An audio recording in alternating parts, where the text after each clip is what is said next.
नमस्कार दोस्तों, हमारे एके ज्ञान चैनल में आप सभी का स्वागत है। दोस्तों, आज हम आदिकाल का दूसरा वीडियो लेके आए हैं, जिसमें हम लोग सिद्ध साहित्य, जैन साहित्य और फागु काव्य के बारे में पढ़ेंगे। सबसे पहले देखते हैं सिद्ध साहित्य। सरहप्पा को हिंदी का प्रथम कवि माना जाता है। सरहप्पा को हिंदी का प्रथम कवि माना जाता है। इन्हें सरोज ब्रज, राहुल भद्र आदि नामों से भी जाना जाता है। सरहप्पा को सरोज ब्रज, राहुल भद्र आदि नामों से भी जाना जाता है। सिद्धों में सबसे पुराने सरहप्पाद हैं। सरहप्पा ही सिद्धों में सबसे 84 सिद्धों में सबसे पुराने माने जाते हैं। आगे देखते हैं। सिद्धों ने बौद्ध धर्म के ब्रजयान तत्व का प्रचार करने के लिए जो साहित्य जन भाषा में लिखा, वह हिंदी साहित्य के सिद्ध साहित्य की सीमा में आता है। आगे, सहज यानियों की भाषा का नाम संध्या भाषा है। सहज यानियों मतलब सिद्धों की भाषा का नाम संध्या भाषा है। ज्योतिरीश्वर ठाकुर रचित वर्ण रत्नाकर नामक 14वीं शताब्दी के मैथिली ग्रंथ में 84 सिद्धों के नाम दिए गए हैं। आगे देखते हैं अब।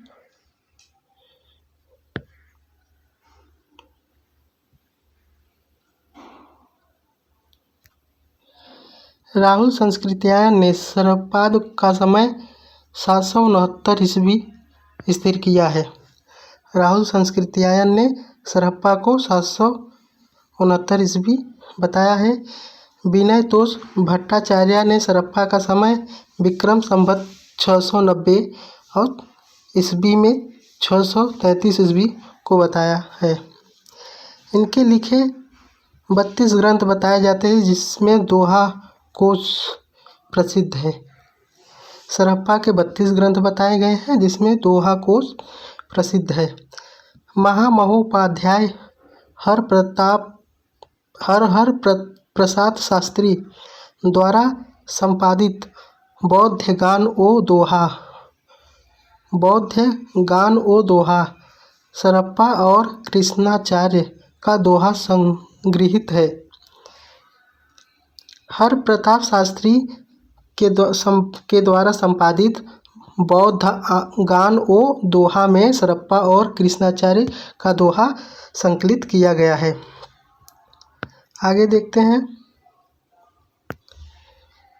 महामहोपाध्याय हर प्रसाद शास्त्री ने बौद्ध ज्ञान ओ दोहा में संग्रहित पुस्तकों की भाषा को प्राचीन बांग्ला कहा है। दोहा कोश का संपादन डॉक्टर प्रबोध चंद्र वागची ने किया है। दोहा कोश में तिल्लोपा, सरहप्पा, कड़हप्पा के दोहे संकलित हैं। आगे देखते हैं। बच्चन सिंह ने लिखा है, आक्रोश की भाषा का पहला प्रयोग सरहप्पा में ही दिखाई देता है। आगे, सिद्धों की भाषा को संध्या भाषा का नाम मुनिदत्त तथा अद्वय ब्रज ने दिया है। सबरपा सरहप्पा के शिष्य और लुइपा के गुरु थे। सबरपा सरहप्पा के शिष्य थे और सरहप्पा का शिष्य लुइपा था। आगे, सबरपा मतलब इनका सबरप्पा का जन्म क्षत्रिय कुल में सन 780 ईस्वी में हुआ है।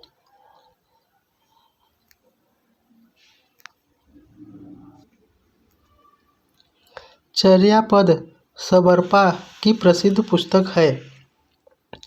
सिद्ध साहित्य में दोहा कोश की रचना परिनिष्ठ अपभ्रंश में हुई है तथा चर्यापदों की अवहट में।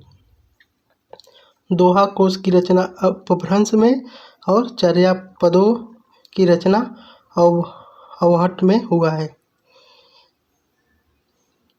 सिद्धों का दोहा और चर्यापद संत साहित्य में क्रमशः साखी और शबदी में किंचित रूपांतरित हो गया है, परिवर्तन हो गया है।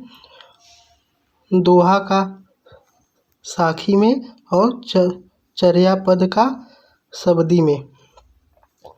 आगे देखते हैं।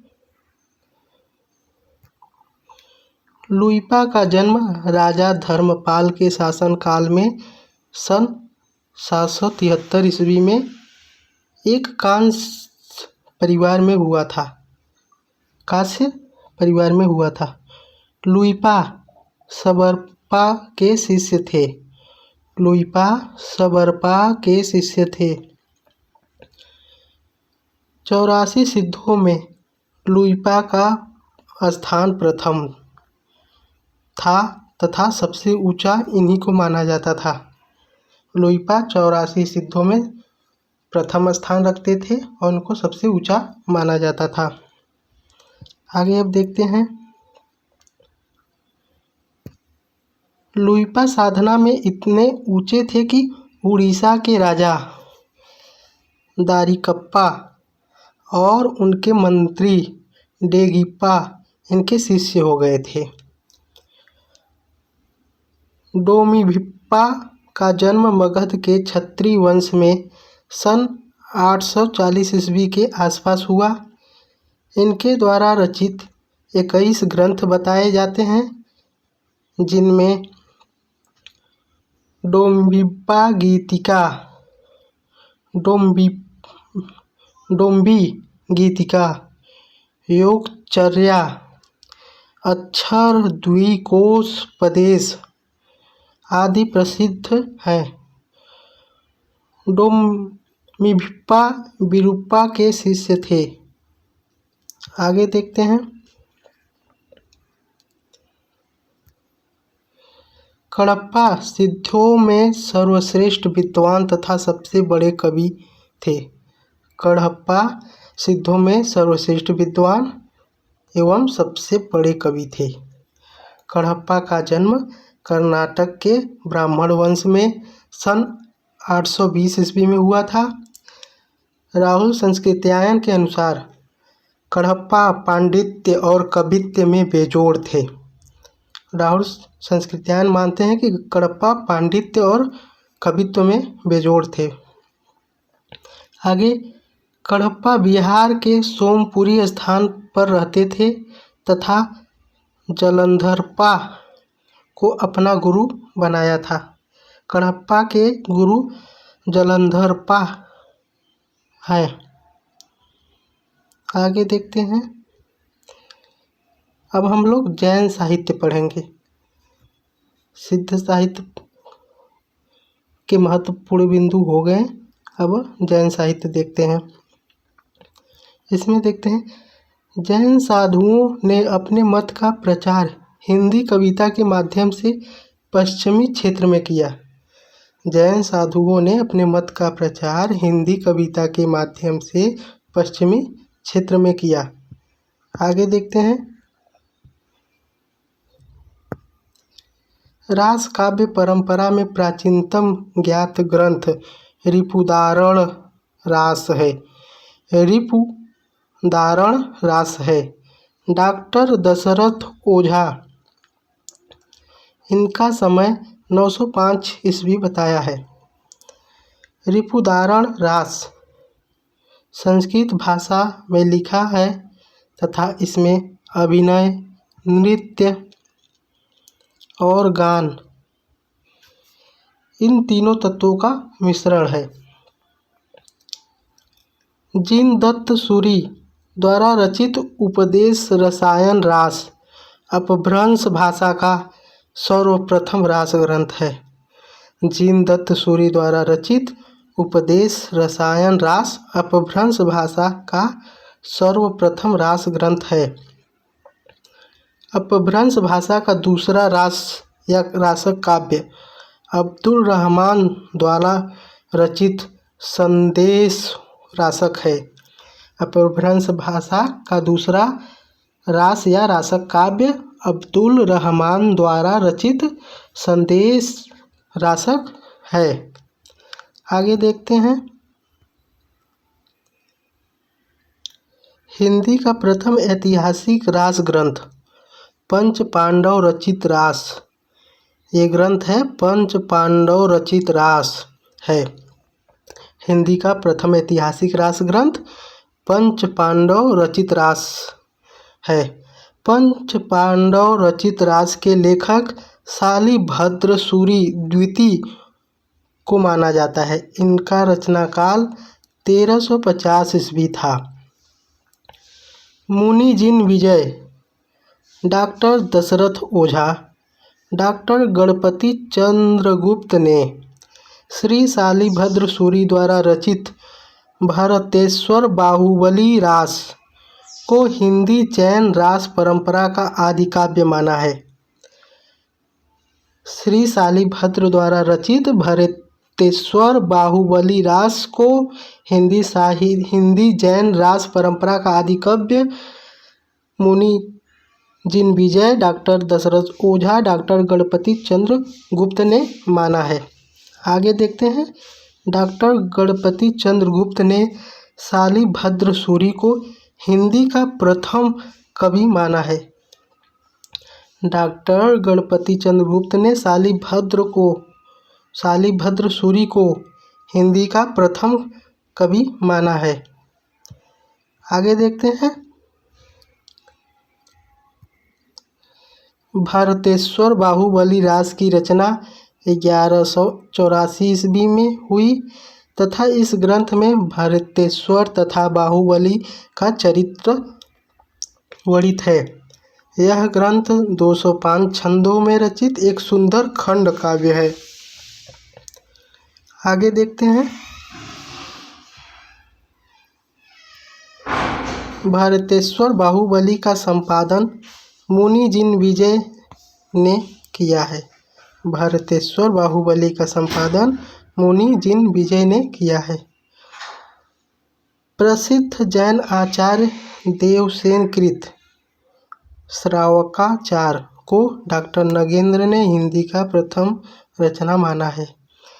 प्रसिद्ध जैन आचार्य देवसेन द्वारा रचित श्रावकाचार को डॉक्टर नगेंद्र ने हिंदी का प्रथम रचना माना है। बहुत इम्पोर्टेंट है।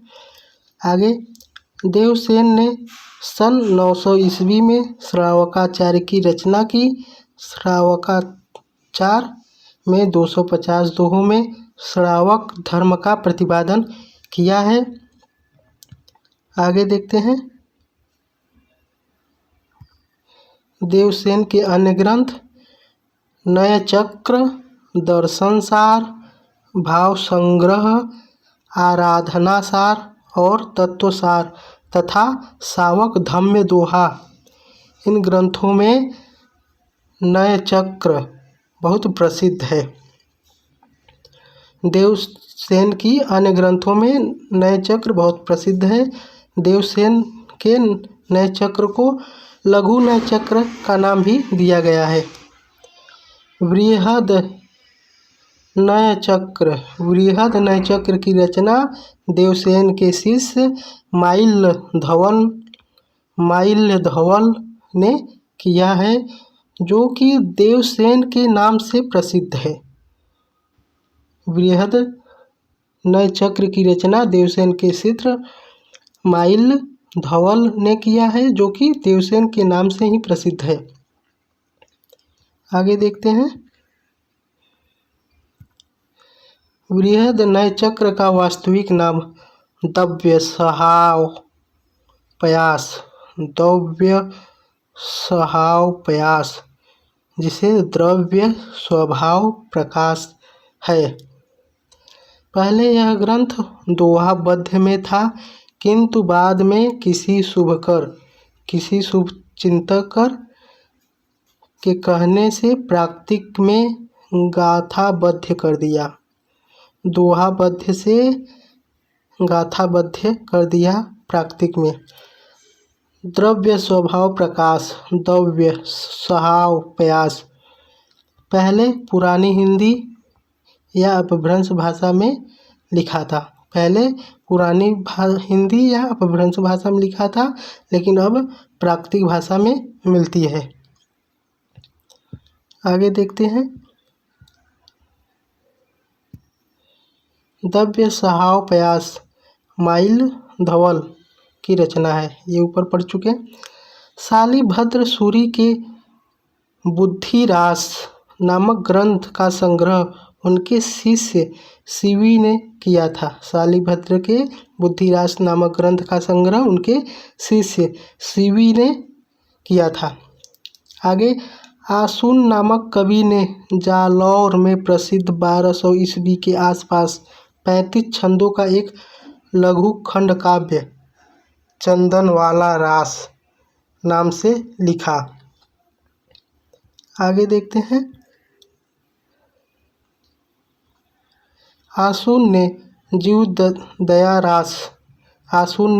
जीवदया रास नामक एक अन्य ग्रंथ की रचना भी की है। जिन धर्म सूरि ने 1209 ईस्वी में स्थूलीभद्र रास की रचना की है।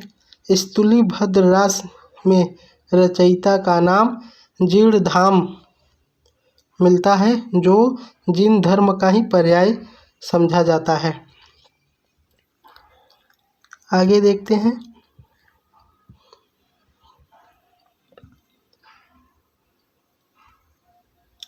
विजयसेन सूरि ने रेवंतगिरी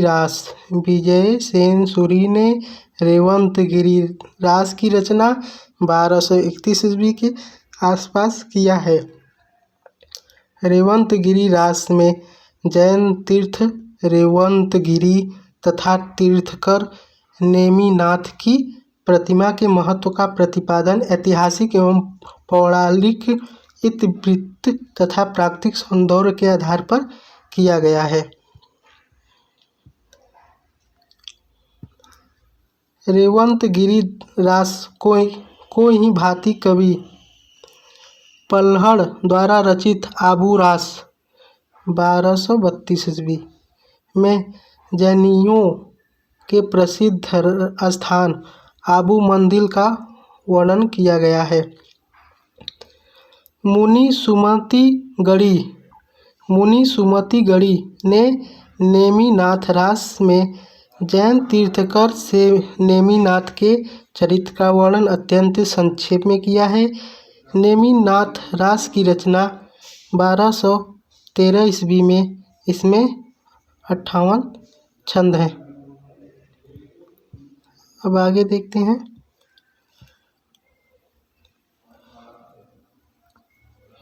चौपाई छंद में 12 मासा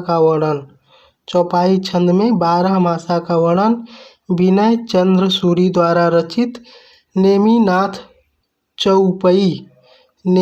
चौपई से माना जाता है।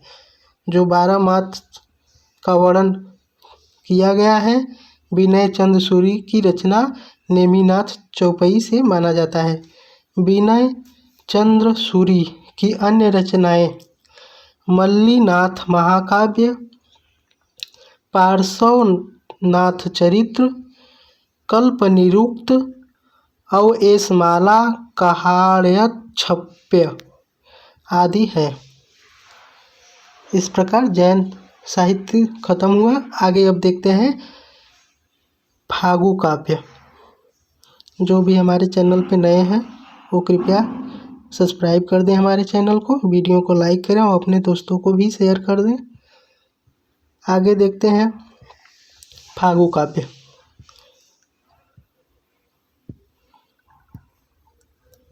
आदिकाल की रास परंपरा के भांति फागु काव्य परंपरा भी जैन कवियों की महत्वपूर्ण उपलब्धि है।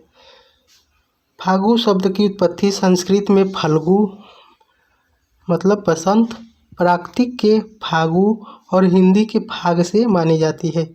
फागु शब्द की उत्पत्ति संस्कृत के फल्गु, प्राकृतिक के फागु और हिंदी के फाग से मानी जाती है। आगे देखते हैं।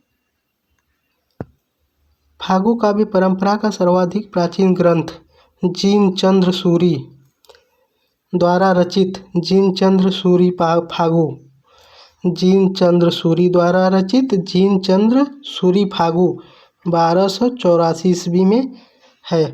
फागु काव्य का अर्थ है बसंत ऋतु का काव्य। फागु काव्य का मतलब है बसंत ऋतु का काव्य। श्री स्थूलीभद्र फागु, श्री स्थूलीभद्र फागु जिसे कहा जाता है। फागु काव्य परंपरा का सर्वाधिक सुंदर काव्य है।